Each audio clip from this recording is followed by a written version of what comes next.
Hello everyone, welcome back to my channel. তোমরা সবাই কেমন আছো? আশা করি সবাই ভালো আছো। তো আজকে আমি Baahubali the internal war part 1 এর রিভিউ করব ট্রেলারটা। তো ট্রেলারটা কিছুদিন আগে রিলিজ করে দিয়েছিল। তো ট্রেলারটা আজকে আমি দেখলাম, 3-4 বার দেখছি আমি ট্রেলারটা কেমন হচ্ছে সেটাই রিভিউ করব তোমাদের সাথে। তো এই ট্রেলারটা হলো তোমার 2 মিনিট 18 সেকেন্ডের ট্রেলার। আর এই মুভিটা বানাইতেছে তোমার হলো ঈশান শুক্লা, আর প্রেজেন্ট করছে তোমার হলো রাজামৌলি, এস রাজামৌলি। তো ট্রেলারটা কেমন হচ্ছে সেটা আলোচনা করি, আর ট্রেলারটার কাহিনীটা কি হবে সেটা বলি। তো তোমরা বাহুবলী দা এপিক মুভিটা তো দেখছো, তো সেই মুভিটা চলাকালীনে তোমার হলো এই ট্রেলারটা রিলিজ করে দেওয়া হয়েছিল সিনেমা ঘরেই। তো ট্রেলারটা কিছুদিন আগে ইউটিউবে রিলিজ করা হয়েছে। তো ট্রেলারটার কাহিনীটা কি সেটা বলি। তো বাহুবলী মারা যাওয়ার পর তার যে আত্মাটা আছে, আত্মাটা পাতাল লোকে চলে যায়, পাতাল লোক ত্রিপুরাতে চলে যায়। তো সেখানে তাকে দেখা যায় যে একটা বিশাল শিবলঙ্গর সামনে এসে তপস্যা করতেছে মহাদেবের। তো তখন আবার দেখা গেল যে ইন্দ্রদেব বাহুবলীকে মারতে আসতেছে।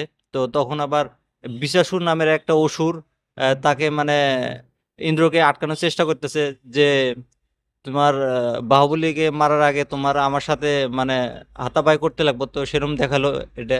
তো ট্রেলারটা আমার কাছে একদম ইউনিক লাগছে। আর ইন্দ্রদেব কেন তাকে মারতে চায় সেটা কিন্তু আমরা একটা সাসপেন্স থেকে গেল, সেটা আমরা কিন্তু মুভি দেখলেই বুঝতে পারবো। আর এই মুভিটা 2026-এ রিলিজ করব। এটা একটা অ্যানিমেশন মুভি হবো, টপ ক্লাস অ্যানিমেশন, যেটা মানে অ্যানিমেশন দেখাচ্ছে আর যেটা বিজিএম সাউন্ড। আর এই মুভিটাতে কিন্তু তোমার প্রভাস নিজেই ডাবিং করব। আর তোমার এই যে ইটা যে আছে, অ্যানিমেশনগুলো যে আছে, এই অ্যানিমেশনের মুভির বাজেট হলো 120 কোটি টাকা বাজেট।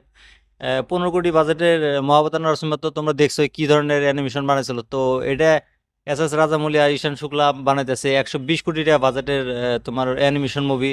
ভাবো একবার কি ধরনের অ্যানিমেশন হবো। আর এই ট্রেলারটা যে আছে, ট্রেলারটার ভিতরে আমার বড়িয়া লাগছে অ্যানিমেশন অ্যানিমেশন একটুকু খারাপ হয় নাই, একদম টপ ক্লাস অ্যানিমেশন, জাপানি যেরকম অ্যানিমেশন মুভিগুলো বানায় না সেরকম অ্যানিমেশন দেখা গেল কিন্তু। আর অ্যাকশন সিনগুলো যে দেখাচ্ছে, ইন্দ্রদেব আর হলো বাহুবলীর যে যুদ্ধ দেখালো, একদম অসাধারণ। আর বিশাসুর নামের অসুরের সাথে যখন যুদ্ধটা করে না, তখন আরো বঢ়িয়া লাগছিল, মানে গদা দিয়ে বাইরে বাইরেনি। তো বাকি এই ট্রেলারটা তোমাদের কাছে কেমন লাগছে? তোমরা যে ট্রেলারটা দেখো, আগে দেখে আমার কমেন্ট করে দিও ট্রেলারটা কেমন লাগছে। আর এই রিভিউটা তোমাদের কাছে কেমন লাগছে তোমরা কমেন্ট করে বলে দিও। আর আমার এই চ্যানেলটা সাবস্ক্রাইব করে দিও, কারণ আমি এই চ্যানেলে ফার্স্ট ভিডিও ছাড়লাম।